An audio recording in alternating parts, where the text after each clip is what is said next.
ভারতের ছাদ কম্বলবীর অনুসারী ছাদপন্থীদের নারকীয় হামলার প্রতিবাদে পটুয়াখালী জেলা ওলামা শাইখের আয়োজনে শুক্রবার দুপুরে পটুয়াখালী জেলা মডেল মসজিদ প্রাঙ্গণে প্রতিবাদ সভা ও বিক্ষোভ মিছিল অনুষ্ঠিত হয়েছে। প্রতিবাদ মিছিলটি মডেল মসজিদ প্রাঙ্গণ থেকে শুরু হয়ে জেলা প্রশাসকের বাসভবনে গিয়ে শেষ হয়। এতে বিপুল সংখ্যক তৌহিদি জনতা অংশগ্রহণ করেন।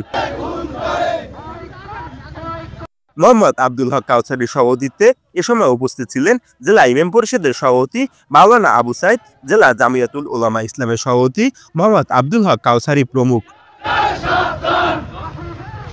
প্রতিবাদ সভা ও বিক্ষোভ মিছিল শেষে জেলা প্রশাসক বরাবর স্মারকলিপি প্রদান করা হয়।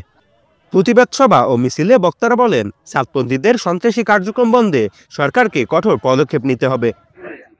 পাহারারত অবস্থায় আমাদের ভাইয়েরা ছিলেন, ঘুমন্ত অবস্থায় ছিলেন।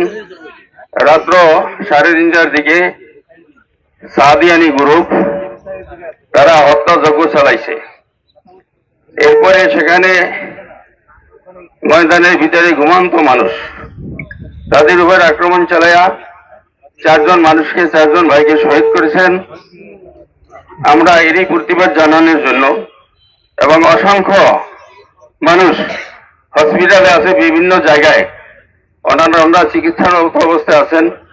ওনাদের সুস্বাস্থ্য এবং হায়াতে তৈয়বা আল্লাহ দান করে, আর বাকি যারা দুনিয়া থেকে শাহাদাত হয়েছেন তাদেরকে আল্লাহ তাআলা জান্নাতের উঁচু মাকাম দান করেন। তাদেরকে অবিলম্বে নিষিদ্ধ করতে হবে। তাদের কার্যক্রম চালাতে দেওয়া যাবে না।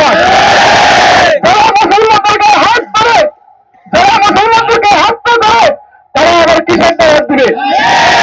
পাশাপাশি মুসলিম উম্মার ঐক্য ও শান্তি বজায় রাখতে সবাইকে সজাগ থাকতে হবে।